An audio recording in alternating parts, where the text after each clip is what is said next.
বিসমিল্লাহির রহমানির রহিম। আসসালামু আলাইকুম। নিশ্চয়ই সমস্ত প্রশংসা আল্লাহর জন্য। আমরা তারই প্রশংসা করি এবং তারই কাছে সাহায্য প্রার্থনা করি। আমি সাক্ষ্য দিচ্ছি যে আল্লাহ ছাড়া কোনো সত্য মাবুদ নেই এবং মুহাম্মদ সাল্লাল্লাহু আলাইহি ওয়াসাল্লাম আল্লাহর বান্দা ও শেষ নবী। নাজরিন, ইসলামী মাস ও বছরের মধ্যে মাহে রজব বা রজব মাসকে অত্যন্ত গুরুত্ব দেওয়া হয়। এই মুবারক মাসটি ইসলামে একটি পবিত্র মাস। তবে আজকের বিষয় এটি নয়। বিষয় হল আমাদের প্রিয় নবী সাল্লাল্লাহু আলাইহি ওয়াসাল্লামের একটি মহান মোজেজা অর্থাৎ মেরাজের ঘটনা। আল্লাহ পাক এর উল্লেখ পবিত্র কুরআনের সূরা বনী ইসরাইলের শুরুতে এভাবে করেছেন। এরশাদ হচ্ছে, পবিত্র সেই সত্তা যিনি রাতের সামান্য অংশে নিজের বিশেষ বান্দাকে মসজিদে হারাম থেকে মসজিদে আকসা পর্যন্ত ভ্রমণ করিয়েছেন। নাজরিন, আমাদের আজকের ভিডিওর দুটি অংশ। একটি হলো মেরাজের ঘটনা এবং দ্বিতীয়টি হলো বিজ্ঞান। মেরাজের ঘটনার আসল হকিগত বা বাস্তবতা কি? বিজ্ঞান মেরাজের ঘটনা সম্পর্কে কি বলে? বিজ্ঞানের মতে বোরাকের গতি কত ছিল? আসমানের এই সফর কত সময়ে সম্পন্ন হয়েছিল? নাজরিন, মেরাজের ঘটনা হিজরতের 5 বছর আগে ঘটেছিল, যখন আল্লাহ পাক তার প্রিয় হাবিব হজরত মোহাম্মদ মুস্তফা সাল্লাল্লাহু আলাইহি ওয়াসাল্লামকে মসজিদুল হারাম মক্কা মুকাররামা থেকে মসজিদে আকসা এবং তারপর আসমানসমূহ ভ্রমণ করিয়েছিলেন। আর এটি রাসূল সাল্লাল্লাহু আলাইহি ওয়াসাল্লামের অনেক বড় একটি মোজেজা। মেরাজের ঘটনা আপনারা অনেকবার পড়েছেন এবং আলেম ও বক্তাদের কাছে বহুবার শুনেছেন।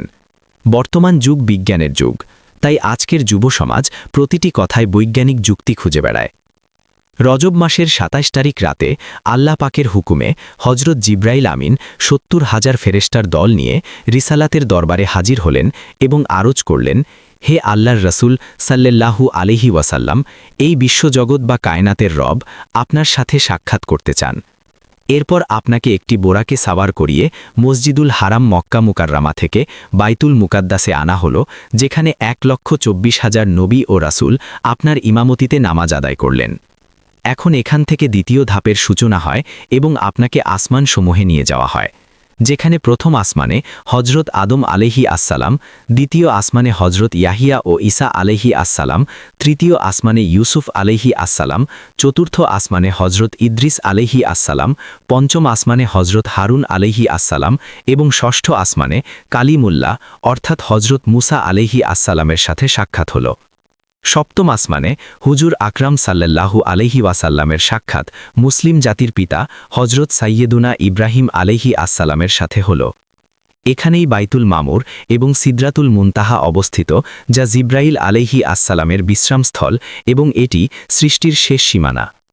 আজ আধুনিক বিজ্ঞানও এই গবেষণাগুলোকে ভিত্তি করে এই মহাজাগতিক সত্য পর্যন্ত পৌঁছাতে পেরেছে যে গতির কম বেশির কারণে কোনো বস্তুর সময়মতো প্রসারিত হওয়া বা সংকুচিত হওয়া এবং বস্তুর দূরত্বের আয়তনের প্রসারণ ও সংকোচন প্রকৃতির নিয়ম এবং মহান রবের ইচ্ছার একদম অনুকূল। বিজ্ঞানীদের মতে দুনিয়ার সবচেয়ে দ্রুতগামী জিনিস হল আলো, যা আইনস্টাইন তার আপেক্ষিকতা তত্ত্বে থিওরি অফ রিলেটিভিটিতে বর্ণনা করেছেন। আলো সেকেন্ডে 1,86,000 মাইল অর্থাৎ প্রায় 3 লক্ষ কিলোমিটার গতিতে ভ্রমণ করে। আলো মহাবিশ্বের অন্যতম গুরুত্বপূর্ণ শক্তি এবং এই মহাবিশ্বে বিদ্যমান বস্তুগুলোর অস্তিত্বের অনুভূতি আমরা আলোর মাধ্যমেই পাই। আধুনিক পদার্থবিজ্ঞানে নক্ষত্র এবং গ্যালাক্সিগুলোর মধ্যবর্তী দূরত্ব এবং গতি আলোর গতি দিয়েই নির্ধারণ করা হয়। একইভাবে যদি বোরাকের বিষয়টি পর্যালোচনা করা হয়, তবে এটি আরবি শব্দ বর্ক থেকে এসেছে, যার অর্থ হল ক্ষিপ্রতা বা বিদ্যুৎ, অর্থাৎ বিদ্যুতের গতিতে ভ্রমণকারী। আর যখন কোনো কিছু আলোর গতিতে ভ্রমণ করে, তখন তার কাছে সময় থমকে যায়, যাকে বিজ্ঞানের ভাষায় টাইম ট্র্যাভেল বলা হয়। আর পবিত্র কুরআনেও টাইম ট্র্যাভেল সম্পর্কিত স্পষ্ট ইঙ্গিত বিদ্যমান। কুরআনে পাকের মধ্যে হজরত সুলাইমান আলাইহি আসসালামের ঘটনা এবং রানী বিলকিসের সিংহাসন আনার ঘটনাটি অত্যন্ত অলঙ্কারপূর্ণভাবে বর্ণিত আছে। মুফাসসিরগণ হজরত সুলাইমান আলাইহি আসসালামের দরবার থেকে রানী সাবা বিলকিসের সিংহাসনের দূরত্ব 900 মাইল বর্ণনা করেছেন, যা আপনি আলাইহি আসসালাম তলব করার পর একটি শক্তিশালী জিন আপনার মজলিস শেষ হওয়ার আগে আনার কথা বলেছিল, যাকে স্থানীয় টাইম ট্র্যাভেলের অধীনে এই ক্ষমতা দেওয়া হয়েছিল যে সে আপনার মজলিস শেষ হওয়ার আগেই 900 মাইলের দূরত্ব থেকে বিলকিসের সিংহাসন হাজির করে দেবে। কিন্তু আপনি এর চেয়েও দ্রুত আনার নির্দেশ দিলেন। এমন সময় আপনার এক সাহাবী আসিফ বিন বারখিয়া, যার কাছে কিতাবের সামান্য জ্ঞান ছিল, তিনি চোখের পলকে তা আনার আরজ করলেন এবং মুহূর্তেই হাজির করে দিলেন, যার উপর হজরত সুলাইমান আলাইহি আসসালাম বললেন, এটা আমার রবের অনুগ্রহ। যেখানে সপ্তম আসমানের পরে আল্লাহ রাব্বুল ইজ্জত তার হাবিবকে এতটাই কাছে ডেকে নিলেন যেমন ধনুক বা দুটি ধনুকের মিলন, এবং তারপর অনেক গোপন কথা ও উম্মতের ক্ষমার বিষয়ে আলোচনা হয়, যা আলেমরা বায়ান করে থাকেন। নাজবিন, এখানে আপনাদের বোরাক সম্পর্কে আরও কিছু তথ্য জানাই। মুসলিম শরীফের একটি হাদিসে মেরাজের ঘটনার হাওয়ালে বর্ণিত আছে যে হজরত আনাস বিন মালিক রাদিয়াল্লাহু আনহু বর্ণনা করেন, রাসূল সাল্লাল্লাহু আলাইহি ওয়াসাল্লাম বলেছেন, আমার কাছে বোরাক আনা হলো। সেটি ছিল একটি দীর্ঘকায় এবং সাদা রঙের চতুষ্পর্যন্ত, গাধার চেয়ে বড় এবং খচ্চরের চেয়ে ছোট ছিল। তার কদম দৃষ্টির শেষ সীমানায় পড়ত। আমি তার উপর সাওয়ার হয়ে বাইতুল মুকাদ্দাস পর্যন্ত পৌঁছালাম এবং যেই জায়গায় নবীরা আলাইহিসসালাম নিজেদের বাহন বাঁধতেন সেখানে আমি তাকে বাঁধলাম। তারপর আমি মসজিদে প্রবেশ করলাম এবং তাতে 2 রাকাত নামাজ পড়ে বের হলাম। জিব্রাইল আমিন আমার কাছে একটি পাত্রে শরাব এবং অন্যটিতে দুধ নিয়ে এলেন। আমি দুধ গ্রহণ করলাম। জিব্রাইল আলাইহিসসালাম বললেন, আপনি ফিতরাত বা স্বভাবজাত ধর্মকে বেছে নিয়েছেন। তারপর আমাকে আসমানের দিকে নিয়ে যাওয়া হলো এবং জিব্রাইল আলাইহিসসালাম আসমানের দরজা কড়া নাড়লেন। জিজ্ঞেস করা হলো, তুমি কে? বললেন, জিব্রাইল। জিজ্ঞেস করা হলো, তোমার সাথে কে? বললেন, মুহাম্মদ সাল্লাল্লাহু আলাইহি ওয়াসাল্লাম। জিজ্ঞেস করা হলো, তাকে কি ডাকা হয়েছে? বললেন, হ্যাঁ, তাকে ডাকা হয়েছে। হুজুর সাল্লাল্লাহু আলাইহি ওয়াসাল্লাম বলেন, তারপর আমাদের জন্য আসমানের দরজা খুলে দেওয়া হলো। মেরাজির ঘটনার হাওয়ালায় তিরমিজি শরীফে একটি ঘটনা বর্ণিত আছে যে যখন হজরত জিব্রাইল আলাইহিসসালাম বোরাক নিয়ে এলেন তখন সে নাচতে শুরু করেছিল। এই হাদিসের আলোকে হজরত আনাস রাদিয়াল্লাহু আনহু বর্ণনা করেন যে হুজুর নবী সাল্লাল্লাহু আলাইহি ওয়াসাল্লামের খেদমতে সবে মেরাজে বোরাক আনা হলো, যার উপর জিন কষানো ছিল এবং লাগাম পরানো ছিল। হুজুর নবী সাল্লাল্লাহু আলাইহি ওয়াসাল্লামের বাহন হওয়ার খুশিতে সেই বোরাকের নাচের কারণে আপনি সাল্লাল্লাহু আলাইহি ওয়াসাল্লামের তার উপর ওঠা কঠিন হয়ে পড়ল। তখন হজরত জিব্রাইল আলাইহিসসালাম তাকে বললেন, তুমি কি হুজুর সাল্লাল্লাহু আলাইহি ওয়াসাল্লামের সাথে এমন করছো? অথচ আজ পর্যন্ত তোমার উপর এমন কোনো ব্যক্তি সাওয়ার হয়নি যে আল্লাহর দরবারে আপনি সাল্লাল্লাহু আলাইহি ওয়াসাল্লামের মতো সম্মানিত ও শ্রদ্ধেয়। এ কথা শুনে সেই বোরাক লজ্জায় ঘরমাক্ত হয়ে গেল। নাজবিন, যখন তাজদারে কায়নাত হজরত মুহাম্মদ সাল্লাল্লাহু আলাইহি ওয়াসাল্লামকে বোরাকে সাওয়ার করানো হলো, তখন সে গর্ব ও আনন্দে নাচতে লাগল যে আজ সে স্থানকালহীন জগৎ বা লা মোকামের যাত্রী হজরত মুহাম্মদ সাল্লাল্লাহু আলাইহি ওয়াসাল্লামের বাহন হওয়ার লাজবাব সম্মান লাভ করছে। বোরাক এই মহান সৌভাগ্যে বিভোর হয়ে গেল। তখন হজরত জিব্রাইল আমিন সেই বাহনটিকে বললেন, থাম, আল্লাহর ইজ্জতের কসম, তোর ওপর যে সাওয়ার বসেছেন আজ পর্যন্ত তোর ওপর এমন সাওয়ার বসেননি। নাজবিন, বলা হয় যে বর্তমান বিজ্ঞান মানুষের চেতনার বিবর্তনের শীর্ষবিন্দু, কিন্তু বিজ্ঞানী এবং বুদ্ধিজীবীরা এই বাস্তবতা স্বীকার করতে বাধ্য যে মানুষ প্রকৃতির দেওয়া ক্ষমতার এখন পর্যন্ত মাত্র 5% ব্যবহার করতে পেরেছে। প্রকৃতির দেওয়া বাকি 95% ক্ষমতা মানুষের কাছে গোপন রয়েছে। যে জ্ঞান 100% ক্ষমতাকে ধারণ করে তাকে 5%-এর সীমিত মস্তিষ্ক দিয়ে বোঝা অসম্ভব ব্যাপার। মেরাজের ঘটনা এমনই একটি স্বীকৃত বাস্তবতা যাকে আধুনিক জ্ঞান এখনও পুরোপুরি বুঝতে পারেনি। মোজেজা এবং অলৌকিক ঘটনার বাস্তবতা পর্যবেক্ষণ এবং প্রাকৃতিক নিয়ম দিয়ে পুরোপুরি ব্যাখ্যা করা যায় না, কারণ এগুলো অতিপ্রাকৃত হয়। কিন্তু আধুনিক বিজ্ঞান আজ যেখানে পৌঁছেছে তাতে এমন কাজগুলোর ব্যাপারে এটা বলা যায় না যে এগুলো অসম্ভব, অযৌক্তিক বা অবাস্তব। মেরাজের ঘটনা কিছু মানুষের বুঝে আসে না এই কারণে যে তারা বলে এমন মহাকাশ ভ্রমণে প্রথম বাধা হলো মধ্যাকর্ষণ শক্তি, যার উপর নিয়ন্ত্রণ পেতে হলে অসাধারণ উপায় ও মাধ্যমের প্রয়োজন। কারণ পৃথিবীর কক্ষপথ ও অভিকর্ষ কেন্দ্র থেকে বের হওয়ার জন্য কমপক্ষে ঘন্টায় 40,000 কিলোমিটার গতির প্রয়োজন। দ্বিতীয় বাধা হলো পৃথিবীর বাইরে মহাকাশে বাতাস নেই, অথচ বাতাস ছাড়া মানুষ বাঁচতে পারে না। তৃতীয় বাধা হলো এই ভ্রমণে সেই অংশে সূর্যের পুড়িয়ে দেওয়া তাপ যে অংশে সূর্যের সরাসরি আলো পড়ছে, আবার সেই অংশে প্রাণঘাতী ঠান্ডা যেখানে সূর্যের আলো পড়ছে না। এই ভ্রমণে চতুর্থ বাধা হলো সেই বিপজ্জনক রশ্মিগুলো যা পৃথিবীর বায়ুমণ্ডলের ওপরে রয়েছে, যেমন কসমিক রে, আলট্রাভায়োলেট রে এবং এক্স রে। এই রশ্মিগুলো যদি অল্প পরিমাণেও মানুষের শরীরে পড়ে তাহলে শরীরের অর্গানিজমের জন্য ক্ষতিকর নয়, কিন্তু পৃথিবীর বায়ুমণ্ডলের বাইরে এই রশ্মিগুলো অত্যন্ত ধ্বংসাত্মক। পৃথিবীতে বসবাসকারীদের জন্য পৃথিবীর ওপরে থাকা বায়ুমণ্ডলের কারণে এদের তীব্রতা শেষ হয়ে যায়। এই আপত্তিগুলোর কারণে কিছু নামধারী মুসলমান এই ব্যাখ্যা করতে শুরু করে যে মেরাজ স্বপ্নে হয়েছিল এবং হুজুর সাল্লাল্লাহু আলাইহি ওয়াসাল্লাম তন্দ্রাচ্ছন্ন অবস্থায় ছিলেন এবং তারপর চোখ লেগে গিয়েছিল, আর এই সমস্ত ঘটনা স্বপ্নের জগতে বা আলম এ রোয়াতে আপনি সাল্লাল্লাহু আলাইহি ওয়াসাল্লাম দেখেছেন, অথবা এটি ছিল একটি আধ্যাত্মিক ভ্রমণ। শরীরের সাথে এত বিশাল দূরত্ব মুহূর্তের মধ্যে অতিক্রম করা তাদের বোঝার বাইরে। অথচ ইসরা শব্দের অর্থ স্বপ্ন নয়, বরং শারীরিকভাবে এক জায়গা থেকে অন্য জায়গায় নিয়ে যাওয়া। সূরা বানী ইসরাইলে সুবহানাল্লাজি শব্দ দিয়ে শুরু করাটাই এই কথার প্রমাণ যে এটি একটি অসাধারণ ঘটনা ছিল, যা প্রকৃতির সাধারণ নিয়মের বাইরে ঘটেছিল। আল্লাহ তাআলা আল্লাহর ক্ষমতার কারিশমা দেখানোই উদ্দেশ্য ছিল, তাই রাতের সামান্য অংশে এই আজিমুশান সফর সংঘটিত হয়েছিল এবং এই সময়টা স্থান এবং কালের প্রাকৃতিক সীমাবদ্ধতা থেকে মুক্ত ছিল। মেরাজের ঘটনা যদি স্বপ্ন হতো তাহলে এতে কোনো অসাধারণ ব্যাপার ছিল না।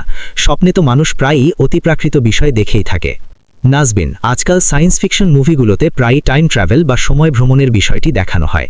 এই মুভিগুলো সাধারণ মানুষের কাছে সায়েন্স ফিকশনই মনে হয়। এটা কি গল্পের চেয়ে বেশি কিছু? সময় ভ্রমণ কি সম্ভব?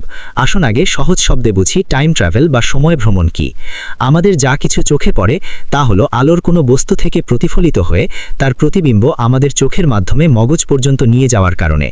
আলোর গতি 1,86,000 মাইল বা প্রায় 3 লক্ষ কিলোমিটার প্রতি সেকেন্ডে, যার কারণে আমরা আশেপাশের দৃশ্য সঙ্গে সঙ্গে দেখতে পাই। যদি কোনো বস্তু পৃথিবী থেকে 3 লক্ষ মিটার দূরে থাকে তবে তা থেকে প্রতিফলিত আলোর কিরণ আমাদের চোখে পৌঁছাতে 1 সেকেন্ড সময় নেবে। এভাবে আমরা সেই বস্তুকে 1 সেকেন্ড আগের অবস্থায় দেখব। পৃথিবী থেকে সূর্যের দূরত্ব 150 মিলিয়ন কিলোমিটার এবং তার কিরণ আমাদের কাছে পৌঁছাতে প্রায় 8 মিনিট সময় নেয়। অন্য কথায় আমরা যে সূর্য দেখি তা 8 মিনিট আগের সূর্য। টাইম ট্রাভেল বোঝার জন্য মনে করুন, যদি আমরা আলোর দ্বিগুণ গতিতে সূর্যের সমান দূরত্বের কোনো নক্ষত্র বা গ্রহে গিয়ে ফিরে আসি তবে আমাদের যাওয়া 4 মিনিটে এবং আসা 4 মিনিটে হবে এবং মোট সফর 8 মিনিটে হবে। কিন্তু মজার ব্যাপার হলো পৃথিবীতে পৌঁছে আমরা নিজেদেরকেই ফিরে আসার সফর করতে দেখব। এর কারণ হলো আলোর সেই কিরণগুলো যা আমাদের নিয়ে পৃথিবীর দিকে এসে প্রতিফলিত হয়ে আমাদের চলমান প্রতিবিম্ব তৈরি করছিল, প্রাকৃতিকভাবে আমাদের চোখে পৌঁছাতে তাদের 8 মিনিট লাগার কথা, অথচ আমরা তার আগেই 4 মিনিটে আলোর দ্বিগুণ গতির কারণে পৃথিবীতে চলে এসেছি। এভাবে আমাদের চলমান প্রতিবিম্ব প্রাকৃতিক সময়ে অর্থাৎ 8 মিনিটে আমাদের চোখে প্রবেশ করবে, যার ফলে আমরা নিজেদেরকেই দেখতে থাকব। এটাই ভবিষ্যৎ বা সময় ভ্রমণ। একেই টাইম ট্রাভেল বলা হয়, অর্থাৎ আলোর গতির চেয়ে বেশি দ্রুত গতির সফর, যেখানে বর্তমান পেছনে পড়ে যায়। যখন আপনি সাল্লাল্লাহু আলাইহি ওয়াসাল্লাম মেরাজের সফর থেকে ফিরে এলেন তখন পৃথিবীতে সময় সেটাই ছিল, যদিও আপনি দীর্ঘ সময় এখান থেকে অনুপস্থিত ছিলেন। এতে এটাই স্পষ্ট হয় যে আপনি সাল্লাল্লাহু আলাইহি ওয়াসাল্লাম আলোর গতির চেয়েও অনেক বেশি গতিতে সফর করেছিলেন। এজন্যই পৃথিবীতে সময় অতিবাহিত হয়নি এবং আপনি সাল্লাল্লাহু আলাইহি ওয়াসাল্লামের প্রত্যাবর্তন হয়ে গিয়েছিল। কোরআন মাজিদে এর উল্লেখ এর ঐশ্বরিক কিতাব হওয়ার প্রমাণ। এখন প্রশ্ন হলো, মানুষের পক্ষে কি সময় ভ্রমণ করা সম্ভব? দেখুন, এই যুগের সবচেয়ে যোগ্য বিজ্ঞানী মিস্টার হকিং এ ব্যাপারে কি বলেন।